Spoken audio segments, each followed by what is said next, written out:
بسم اللہ الرحمن الرحیم صلی اللہ علی رسولہ الکریم۔ السلام علیکم ورحمۃ اللہ وبرکاتہ۔ طلاب کرام عزیز، کیسے ہیں؟ امید کرتے ہیں کہ آپ خیر و عافیت سے ہوں گے۔ بدایت المعارف جزء اول کا سبق نمبر 77 شروع کر رہے ہیں، جس میں عنوان قرار دیا گیا ہے کتاب کی عبارت سادسھا ان سبب فی الغیبت سے لے کر ھذا مضاف الی سلطۃ المفسدین تک۔ درس میں جو نکات بیان کیے جائیں گے وہ یہ ہیں: نمبر 1، غیبت امام یعنی امام مہدی علیہ السلام کا سبب نہ خدا ہے نہ ہم نہ امام علیہ السلام، بلکہ ہم سبب ہیں۔ نمبر 2، امام علیہ السلام کی غیبت کا مطلب کیا ہے۔ نمبر 3، فاضل مقداد کا نظریہ امام علیہ السلام کی غیبت کے بارے میں کیا ہے، اس نظریے کی تبیین و تشریح کی جائے گی۔ نمبر 4، محقق طوسی یعنی خواجہ نصیر الدین طوسی کا نظریہ غیبت امام علیہ السلام اور سبب غیبت امام علیہ السلام کے بارے میں کیا ہے، اس کو بیان کیا جائے گا۔ دیکھتے ہیں سادسھا، چھٹا مسئلہ عبارت مصنف کی توضیح میں یہ ہے کہ ان سبب فی الغیبت لیس من ناحیت اللہ ولا من ناحیت الامام الثانی عشر علیہ السلام۔ سبب و علت غیبت امام میں نہ خدا کی جانب سے سبب ہے کہ خدا تعالیٰ نے بغیر حکمت کے، بغیر کسی پلان کے، بغیر کسی تدریج کے امام علیہ السلام کو غائب کر دیا ہو، نہ ہی خود امام علیہ السلام کی جانب سے سبب ہے۔ یعنی کون سبب بنا ہے؟ نہ خدا سبب بنا ہے۔ خدا تو چاہتا ہے کہ میری ہدایت کا سلسلہ ظاہری حال سے بھی بطور تام اس ارض پر، زمین پر میری حکومت قائم ہو کے ہدایت کا سلسلہ بطور تام انسانوں تک پہنچے۔ خدا تو یہی چاہتا ہے، تو پھر وہ سبب کیسے بنے گا کہ ایسے ہادی کو، ایسے نمائندے کو پھر پیر غیبت میں رکھ دے؟ قطعاً ایسا نہیں ہے۔ نہ ہی خود امام علیہ السلام ہے، چونکہ امام علیہ السلام جس مقصد کے لیے آئے ہیں، ایسا نہیں کہ وہ بغیر کسی سبب کے وہ غائب ہو کے بیٹھ جائیں اور وہ اپنا مقصد جو قیام حکومت الہی ہے وہ نہ انجام دے سکیں۔ لہٰذا نہ خدا سبب ہے غیبت امام علیہ السلام کا، نہ امام زمان علیہ السلام، بلکہ ہم ہیں، جیسا کہ وضاحت آگے آ رہی ہے۔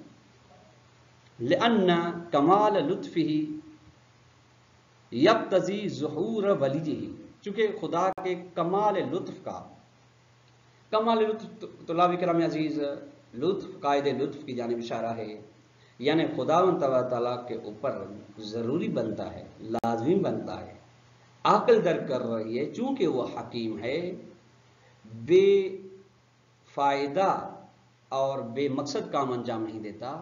اس کے لیے ضروری ہے کہ ایک ایسا سبب مقرر کرے جس سبب کے ذریعے سے مکلفین اس کے اطاعت کے قریب ہوں اور اس کی نافرمانی سے دور ہوں۔ اس کو کہا جاتا ہے لطف۔ فرماتے ایسا لطف کمال تب رکھتا ہوگا جب اس کا ولی یعنی ایصال المطلوب، جو اس تک پہنچائے، اس کا ولی اور وہ سبب ظاہر ہو۔ کما ان مقتضى عصمت الامام الثانی عشر ارواح نفیدہ ہوا ان لا یغیب عن وظائفہ وہدایت الناس وارشادہم، کہ امام زمان علیہ السلام کی عصمت کا بھی تقاضا یہ بنتا ہے کہ وہ لوگوں سے کہ وہ غائب نہ ہو اپنی ذمہ داریوں سے، اور وہ ذمہ داری یہ ہے کہ لوگوں کے ہدایت کرنے سے پردے غیبت میں نہ ہوں، لوگوں کی رہنمائی کرنے سے پردے غیبت میں نہ ہوں۔ عصمت ہے، عصمت یعنی جس پر تمام لوگوں سے زیادہ اعتماد و بھروسہ ہو۔ عصمت یعنی جس کے بارے میں نہ سہون نہ عمدن گناہ کا تصور کیا جا سکے۔ عصمت یہی ہے۔ ایسا معصوم تو ظاہر ہونا چاہیے، لوگوں کو ہدایت کرے تاکہ اس کو اپنا نمونِ عمل بنا کے لوگ اس کے راہ راست پہ چلیں۔ ولذالک، اسی وجہ سے قال المحقق خواجہ نصیر الدین طوسی، خواجہ نصیر الدین طوسی نے کہا ہے علامہ ہو کہ عنہ، یہ اشارہ فرمایا اس بنا پر جو حکایت کی گئی بات ان کی جانب سے. حکایت سے مراد یعنی میں نے خود ان کی کتابیں نہیں پڑھی بلکہ کہا گیا کہ لیست غیبت المہدی علیہ السلام من اللہ تعالی سبحانہ ولا منہ علیہ السلام. امام زمان علیہ السلام کی غیبت نہ خدا کی جانب سے ہے نہ خود امام علیہ السلام کی جانب سے، بل من المکلفین والناس ہے، بلکہ غیبت کا سبب لوگ بنے ہیں، مکلف بنے ہیں، یعنی جن کا اوپر امام علیہ السلام کی اطاعت مطلقہ واجب ہے وہ سبب بنے ہیں. وہی یعنی غیبت مہدی علیہ السلام من غلبت الخوف ہے، سبب یہ ہے خوف غلبہ کر گیا، چونکہ مسلسل 11 اماموں کو وہ قتل کرتے آ رہے، ان کو نظر بند کرتے آ رہے، حکمران اور حکمران کے ساتھ لوگ بھی تھے. دوسرا سبب وہ عدم تمکین الناس من اطاعت الامام ہے، اور لوگ آمادہ نہیں تھے امام علیہ السلام کی اطاعت کرنے کے لیے. دیکھیے طلاب کرام عزیز، جب بھی کسی رہبر کو رہبر بنایا جاتا ہے، سربراہ بنایا جاتا ہے، وہ سربراہ تب بن سکتا ہے جب اس کے ماتحت لوگ اس کی بات مانیں، اس کی اطاعت کریں. جب اطاعت ہی نہیں کریں گے تو پھر اس کو رہبر بنانے کا مقصد مکمل نہیں ہوتا. لہذا لوگ تیار نہیں تھے اس کی اطاعت کرنے کے لیے، اس لیے اور اس کا عملی نمونہ تھا، نہ کہ وہ لوگ زبان سے کہتے تھے، نہیں، بلکہ عملی نمونہ یہ تھا کہ اپنے ان کی بات نہیں مان رہے تھے اور غیر اس کے اوپر نظر بند کی قید و بند کر رہے تھے. ہو جائے گا وقت ظہور ہو، امام علیہ السلام کا ظہور واقع ہو جائے گا. اور دیکھیے مہم سبب تو اذن الہی ہے، لیکن اس کے ساتھ ساتھ جو ہمارے ساتھ تعلق سبب رکھتا ہے وہ ہم ہیں، یعنی ہم اس کی اطاعت کے لیے قلباً آمادہ ہوں اور اس کے لیے لوگوں کو آمادہ کریں. یہ آپ دیکھ سکتے ہیں بات رسالۃ الامامہ فصل 40 صفحہ نمبر 25 پہ. وَإِذَا نیز قال للفاضل المقداد، فاضل المقداد نے فرمایا ہے، وَأَمَّا سَبَبُ خِفَائِهِ، امام علیہ السلام کی امام زمان علیہ السلام کے مخفی ہونے کا سبب، غیبت کا سبب، فَإِمَّا، یہ 3 سبب بتا رہے ہیں. لِمَصْلِحَةٍ، یا تو مصلحت ہے، اِسْتَأْثَرَ اللَّهُ بِعِلْمِهَا، جس مسئلے سے کہ علم سے خداوند تعالیٰ باخبر ہے کہ وہ کون سی مصلحت ہے، یعنی خدا نے کی مصلحت تھی اس لیے ان کو پردے غیبت میں رکھ لیا. اور لِكَثْرَةِ الْعَدُوِّ، یا دشمنوں کی کثرت ہو گئی تھی اس وجہ سے. چونکہ کسی بھی رہبر کی بقا کے لیے، حفاظت کے لیے ظاہری حساب سے، وگرنہ ہر رہبر کی حفاظت خداوند تعالیٰ ہے، وہ جو دنیاوی حساب سے کہ دشمن اس کے کم ہوں یا نہ ہوں، ہونا تو ایسے چاہیے، لیکن زیادہ دشمن ہو گئے اپنوں کے بیس میں، اپنوں کے لبادے میں، تب امام علیہ السلام کو خداوند تعالیٰ نے پردے غیبت میں. تیسرا سبب قلت الناصر ہے، مدد کرنے والے کم تھے. اور اس کی تو بہت سارے مقامات پہ باقی ائمہ نے تشریح اور وضاحت بھی کی ہے کہ ہمارے پاس 17 لوگ تو شیعہ بھی خالص نہیں ہیں، ناصر نہیں ہیں، جن کی بنا پر ہم قیام کریں. لِأَنَّ حِكْمَتَهُ تَعَالَى وَعِصْمَتَهُ علیہ السلام، جو خدا کی حکمت اور امام علیہ السلام کی عصمت، لا يجوز معهما منع اللطف، ان دونوں کے ہوتے خدا حکیم ہے، لطف کرے گا، یعنی اس کی حکمت کا تقاضا لطف کا ہونا ہے، اور لطف امام زمان علیہ السلام خود ایک لطف ہے، اور امام زمان علیہ السلام کی خود عصمت ہونا، معصوم ہونا، یہ سبب ہے کہ وہ لطف ظاہر ہو. تو فَيَكُونُ وَسَبَبِ غیبت من الغیر المعادی، امام کی جانب سے نہیں ہے بلکہ دوسرے کی جانب سے جو دشمن ہے. وَذَلِكَ هُوَ الْمَطْلُوبُ، اور یہی مطلوب ہے کہ ہم سب مطلوب ہے کہ جو ثابت کرنا چاہتے ہیں کہ سبب نہ امام زمان علیہ السلام ہیں، چونکہ وہ تو معصوم ہیں، وہ تو ظاہر ہونا چاہتے ہیں، وہ اپنے مقصد کو عملی جامہ پہنانا چاہتے ہیں کہ لوگوں کو ہدایت کریں، رہنمائی کریں، اور خدا بھی حکیم ہے، اس نے بھی سبب بھیجا ہے، مانے ہم بنے ہیں. وَذَلِكَ هُوَ الْمَطْلُوبُ، اور یہ مطلب ہے. شرح باب ہادیہ شک صفحہ نمبر 52 پہ. شارح محترم فرماتے ہیں یؤید ذالک، اس بات کی تائید، فاضل مقدار کی بات تائید کی کر رہی ہے، یؤید کر رہی ہے ما وہ روایت ورد جو آئی ہے ان مولانا امیر المومنین علیہ السلام، ہمارے مولا علیہ السلام کی جانب سے، انہو قال، مولانا نے فرمایا وَعْلَمُوا، جان لو کہ ان الارض لا تخلو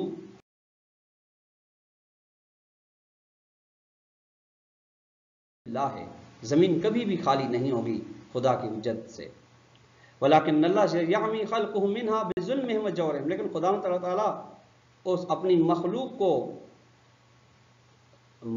کو نابینا بنا دے گا، یعنی ان سے غائب کر دے گا وہ اپنی حجت ان کے ظلموں کی وجہ سے، ان کے بربریت کی وجہ سے، وَإِسْرَافِهِمْ عَلَىٰ أَنفُسِهِمْ، یعنی اس پر ظلم کرنے کی وجہ سے اور خود پر ظلم کرنے کی وجہ سے، یعنی ظالم ہیں، ظلم کر رہے ہیں، اس کا ساتھ نہیں دے رہے، اس وجہ سے مکیال المکارم جلد نمبر 1 صفحہ نمبر 132 پر یہ بات موجود ہے۔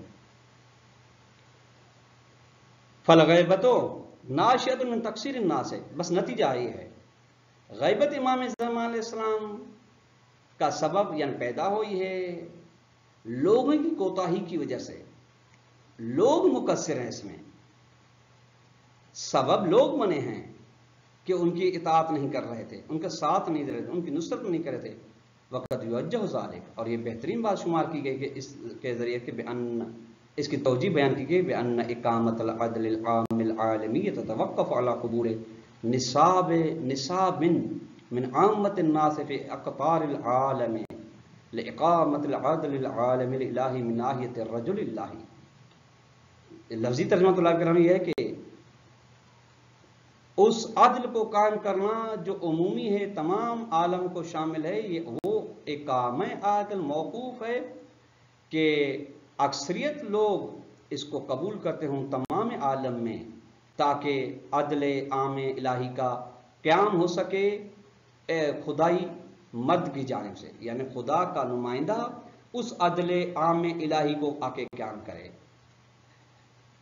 دوسرے لفظوں میں طلاب کرام عزیز یہ کہا جا سکتا ہے کہ عدل الہی کے قیام کے مہم اور دو سبب ہیں۔ ایک سبب یہ ہے کہ خدا کی جانب سے عدل قائم کرنے والا معصوم رہبر ہو، اور وہ ہے۔ دوسرا، اس عدل عام الہی کے لیے لوگ بھی آمادہ ہوں، چونکہ عدل کا تعلق معاشرے کے ساتھ ہے طلاب کرام عزیز، تشریعی کے ساتھ ہے، جو عدل عام الہی ہے، عدل تشریعی، وہ لوگوں کی تشریع کا تعلق مکلفین کے ساتھ، مکلفین آمادہ ہوں اس عدل کو، اس احکام عدل کو قبول کرنے کے لیے۔ اگر ان دو میں سے کوئی بھی سبب نہیں ہوگا، ایک سبب رہبر نہ ہو، لوگ آمادہ ہوں، تب بھی متحقق نہیں ہوگا، رہبر معصوم ہو لیکن لوگ آمادہ نہ ہو تب بھی متحقق نہیں، رکن رکین ہیں یہ دو سبب۔ ولما یحصل ھذا نصاب، اور یہ جب نصاب مکمل نہیں ہوگا یعنی رہبر الہی کا ہونا اور لوگوں کا، تمام لوگوں کا آمادہ ہونا،